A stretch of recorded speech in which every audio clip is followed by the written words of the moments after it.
Registry आपके नाम, फिर भी ज़मीन किसी और की। 90% लोग नहीं जानते हैं यह कानून। जी हाँ दोस्तों, आपने 50 लाख रुपए देकर ज़मीन खरीदी, रजिस्ट्री भी आपकी हो गई, रजिस्ट्री कार्यालय व वकील साहब को आपने मिठाई भी बांट दी, और अब आप सोच रहे हैं कि ज़मीन अब आपकी हो गई, लेकिन 6 महीने बाद आपको कोर्ट से नोटिस आता है यह ज़मीन आपकी नहीं है क्या। रजिस्ट्री आपके नाम, पैसा आपने दिया, फिर भी ज़मीन आपकी नहीं। आप यही सोच रहे हैं ना साहब कि आखिर ऐसा कैसे हो सकता है।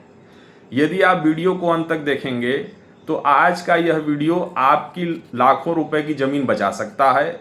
दोस्तों, भारत में हजारों लोग हर साल ज़मीन खरीदते हैं, लेकिन उनमें से अधिकांश एक बहुत बड़ी गलती करते हैं। वे समझते हैं कि रजिस्ट्री हो गई मतलब काम खत्म, लेकिन असली खेल तो रजिस्ट्री के बाद ही शुरू होता है, क्योंकि कानून में रजिस्ट्री ही सब कुछ नहीं है। अब मैं आपको एक सच्चाई बताऊंगा जो आपको चौंका देगी।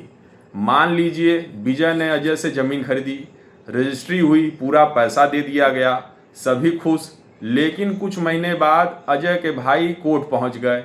उन्होंने कहा यह ज़मीन पैतृक संपत्ति है, अजय इसे अकेले नहीं बेच सकता था। अब आप सोचिए गलती किसकी, विजय की नहीं। फिर भी मुकदमा विजय पर आ गया। सुप्रीम कोर्ट ने साफ कहा कि संपत्ति का वैध हस्तांतरण रजिस्टर्ड सेल डीड से होता है, लेकिन इसका मतलब यह नहीं कि हर रजिस्टर्ड सेल डीड आपको विवाद से बचा देगी। अगर बेचने वाले के पास अधिकार ही नहीं था तो खरीदने वाले भी परेशान हो सकते हैं, यानी परेशानी में पड़ सकते हैं। लोग ज़मीन खरीदते समय अक्सर पूछते हैं कि रजिस्ट्री है ना, लेकिन उन्हें पूछना चाहिए कि बेचने वाले के पास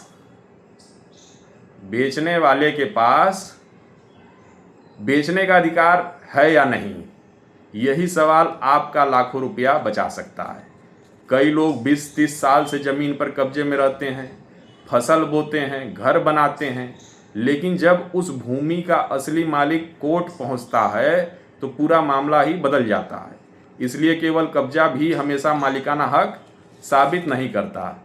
ज़मीन खरीदने से पहले यह 5 चीज़ें जरूर जांच लीजिए और परख लीजिए। बेचने वाले व्यक्ति का मालिकाना हक, खतौनी और खसरा, नामांतरण यानी म्यूटेशन, कोई मुकदमा तो लंबित नहीं है, ज़मीन पैतृक है या स्वअर्जित।